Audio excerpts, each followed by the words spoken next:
అందరికీ నమస్కారం. తెలుగు కథల సంపుటికి స్వాగతం.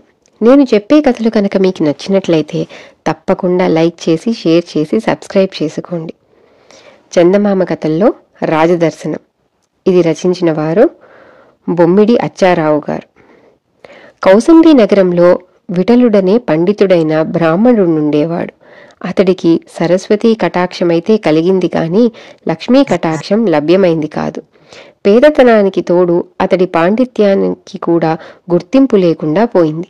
విఠలుడు తన భార్యాబిడ్డల్ని పస్తులుంచలేక రాజుగారి దర్శనం చేసుకుని తన విద్యాపాఠవం ప్రదర్శించి ఏదైనా ఉద్యోగం సంపాదించాలనుకుని ఉద్దేశంతో రాజధానికి బయలుదేరాడు. అయితే ఆ సమయంలో కౌసంబి రాజోద్యోగుల లంచగొండితనం ప్రబలంగా ఉన్నది. చిన్న పనికైనా సరే వాళ్ళు లంచం ఇవ్వందే ముందుకు కదలనివ్వరు.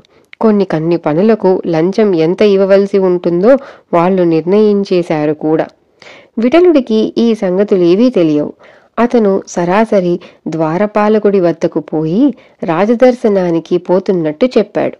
ద్వారపాలకుడు చేయి చాచి, ముందు నా మామూలు ఇచ్చిపో, లోపల ఇంకా 4 ద్వారాలున్నాయి, అక్కడి వాళ్ళకు కూడా మామూలు ఇచ్చుకోవాల్సి ఉంటుంది అన్నాడు. విఠలుడు విస్తుపోయి, రాజదర్శనానికి మామూళ్ల పేరుతో ఈ లంచాలేమిటి? సరాసరిపోయి ప్రభువుల వారిని మేము దర్శించుకోకూడదా అని అడిగాడు. అట్టే మాట్లాడక డబ్బు తెచ్చి ఉంటే ఇచ్చి కదులు, లేదు వచ్చిన దారినే పో అని కసురుకొన్నాడు ద్వారపాలకుడు. విఠలుడికి కన్నీళ్ల పర్యంతమైంది. ఇవ్వటానికి అతని దగ్గర చిల్లి గవ్వలేదు. ద్వారపాలకులకు డబ్బిస్తే కాని రాజదర్శనం కాదు. దిగులు ముఖంతో వెనక్కు తిరిగిపోతున్న అతనికి హఠాత్తుగా ఒక ఆలోచన వచ్చింది. అతను రాజబాటలో నిలబడి వచ్చేపోయే వాళ్లతో రాజును నిందిస్తూ మాట్లాడసాగాడు. వినండి, మన మహారాజు ధర్మప్రభు అనుకుంటున్నారేమో, కాదు, ఒట్టి అధర్మపరుడు. అసలు ఈ రాజు గద్దె ఎక్కడానికి అర్హుడు కాదు. రాజు అనే కంటే ఇయన్ని చింతపండు మిరపకాయలు తూచే తరాజనటం న్యాయంగా ఉంటుంది. చుట్టూ చేరిన జనం విఠలుణ్ణి పిచ్చివాడనుకున్నారు. రాజభటులు వచ్చి అతన్ని రాజద్రోహి అంటూ పెడరెక్కలు విరిచికట్టి తీసుకుపోయి రాజు ముందు నిలబెట్టారు. ఓయ్ పొగరుబోతా, రాజదూషణకు శిక్ష ఏమిటో తెలుసా అన్నాడు రాజు కల్లెర్ర చేసి.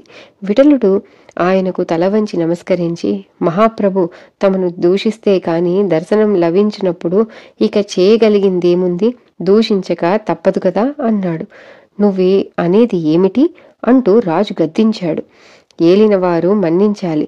నేను పేదవాణ్ణి, పండితుణ్ణి. తమ దర్శనం చేసుకోవాలని వస్తే ద్వారపాలకులు లంచమడిగారు.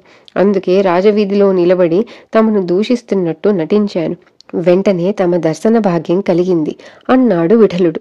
రాజు విచారించగా ఉద్యోగుల అవినీతి బయటపడింది. ఆయన వాళ్లను కఠినంగా శిక్షించి విఠలుడికి తన కొలువులో మంచి పదవి ఇచ్చాడు. ఇది కథ. తిరిగి ఇంకో చందమామ కథతో మళ్ళీ కలుద్దాం. అంతవరకు సెలవు.